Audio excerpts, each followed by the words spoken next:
இந்திய சுதந்திர போராட்டத்துல ஆண்களோட பங்களிப்பு எந்த அளவுக்கு அதிகமா இருந்ததோ, அதே அளவுக்கு துளி கூட குறையாம பெண்களோட பங்களிப்பும் இருந்தது. அதுலயும் ஒட்டுமொத்த இந்தியாவுக்கே முன்னோடியா தமிழ்நாட்டோட சுதந்திர போராட்ட வீராங்கனைகள் இருந்தாங்க. இந்திய விடுதலைக்கு வித்திட்ட முதல் வீரமங்கையா தமிழ்நாட்டோட வேலு நாச்சியார் திகழ்ந்தாரு. ஆனா வட இந்தியால ஜான்சி பகுதிக்கு ராணியா இருந்த லட்சுமிபாய் பிரிட்டிஷாரை எதிர்த்து போரிட்ட முதல் பெண் அப்படின்னு சொல்லப்படுது. இந்திய அளவுல இப்படி ஜான்சி ராணி கொண்டாடப்பட்டாலும், ஜான்சி ராணிக்கு 100 வருஷத்துக்கு முன்னாடியே ஆங்கிலேயர் படைக்கு ஒரு சிம்ம சொப்பனமா இருந்தவரு தமிழ்நாட்டோட வேலு நாச்சியார். ஆனா இவரோட பேரு இந்திய அளவுல அந்த அளவுக்கு அறியப்படல. இப்படிப்பட்ட வீரமங்கை வேலு நாச்சியாரோட வாழ்க்கை வரலாற இப்ப இந்த வீடியோல பார்க்கலாம். ராமநாதபுரத்தை ஆண்டு வந்த மன்னர் செல்லமுத்து விஜய ரகுநாத சேதுபதி. இவருடைய மனைவி சக்கந்தி முத்தாத்தாள். இவங்க 2 பேருக்கும் ஒரே மகளா 1730 ஜனவரி 3ஆம் தேதி வேலு நாச்சியார் பிறந்தாங்க. ஒரே மகளா இருந்தாலும் ஆண் வாரிசு இல்லாத குறைய போக்குற வகையில அறிவிலும் வீரத்திலும் சிறந்து விளங்கி இருந்தாங்க. எதுக்கும் அஞ்சாத ஒரு பெண்ணா களரி, வாள்வீச்சு, சிலம்பம், ஈட்டி எறிதல், குதிரை ஏற்றம், யானை ஏற்றம் இது போல பல கலைகளை கற்றுத் தேர்ந்து இருந்தாங்க. இவங்களுக்கு தமிழ், தெலுங்கு, மலையாளம், உருது, பிரெஞ்சு, ஆங்கிலம் இது போல 10 மொழிகளும் இவங்களுக்கு தெரிந்திருந்தது. இப்படி வீரமங்கையா வளர்ந்துட்டு வந்த வேலு நாச்சியார் தன்னோட 16 வயசுல சிவகங்கை சீமையோட மன்னர் முத்துவடுகநாதரை திருமணம் செய்துட்டு பட்டத்து ராணி ஆனாங்க. வெள்ளை நாச்சியார் அப்படிங்கிற ஒரு பெண் குழந்தையை இவர் பெற்றெடுத்தார். செல்வ செழிப்பு மிக்க சிவகங்கை சீமையோட ராணியாக வலம் வந்தாரு வேலு நாச்சியார். சிவகங்கை சீமை செழிப்போட இருக்கிறத தெரிஞ்சுக்கிட்ட ஆற்காடு நவாப் முகமது அலி அங்க தன்னுடைய படைகளை அனுப்பி மன்னர் முத்துவடுகநாதரை கப்பம் கட்ட உத்தரவிட்டான். முத்துவடுகநாதர் கப்பம் கட்ட மறுத்ததால பிரிட்டிஷ் படையினரோட உதவியோட சிவகங்கை மேல போர் தொடுத்தான் நவாப் முகமது அலி. காளையர் கோயில்ல வழிபாடு செய்துட்டு இருந்த முத்துவடுகநாதரை திடீர்னு சுத்தி வளைச்சு தாக்குதல் நடத்தியது பிரிட்டிஷ் படை. இந்த தாக்குதல்ல மன்னர் முத்துவடுகநாதரும் அவருடைய படை வீரர்களும் கொல்லப்பட்டாங்க. முத்துவடுகநாதருக்கும் வேலு நாச்சியாருக்கும் திருமணம் 1746ல நடந்தது. ஆனா 1772ல முத்துவடுகநாதர் கொல்லப்பட்டாரு. கணவர் இறந்த செய்தியை கேட்டு துடிதுடித்த வேலு நாச்சியார் உடன்கட்டை ஏற பழக்கத்தை கைவிட்டுட்டு நவாப் முகமது அலிய பழிக்கு பழி வாங்க முடிவு செய்தாரு.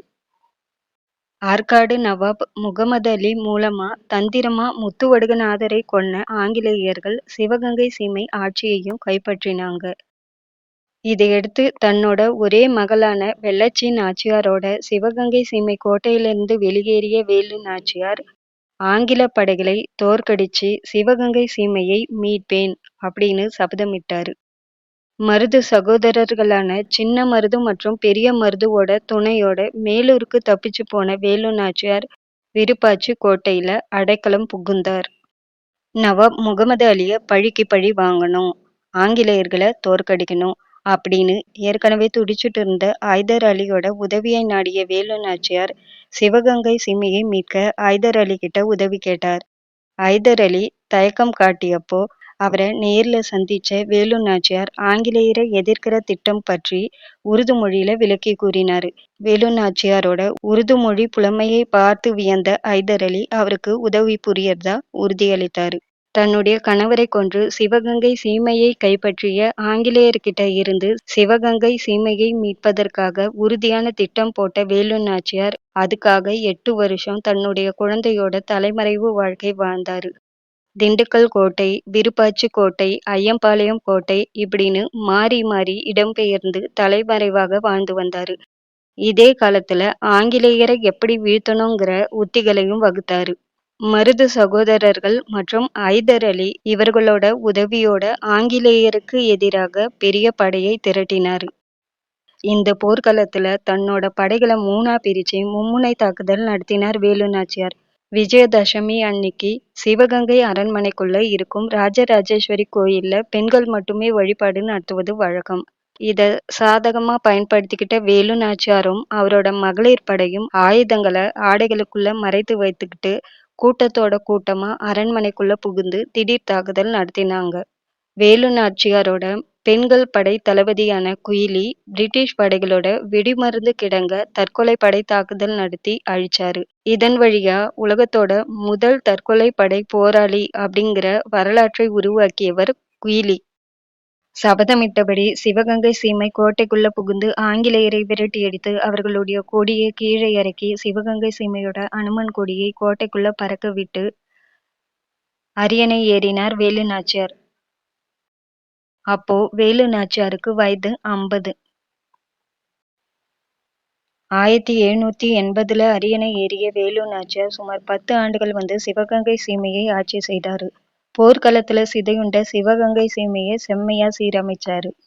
இவரோட ஆட்சியின் கீழே சிவகங்கை பல வகையிலும் வளர்ச்சி அடைந்தது. 1790 தன்னுடைய ஆட்சியை மகள் வெள்ளச்சி நாச்சியார் கிட்ட ஒப்படைச்சாரு. அதன் பின்னாடி உடல்நிலை பாதிக்கப்பட்ட வேலு நாச்சியார் 1796 டிசம்பர் 25 இயற்கை எழுதினார். இப்படி இந்திய சுதந்திர வரலாற்றுல ஆங்கிலேயரை எதிர்த்து போரிட்டு வென்று முடிசூடிய ஒரே ராணி வேலு நாச்சியார்.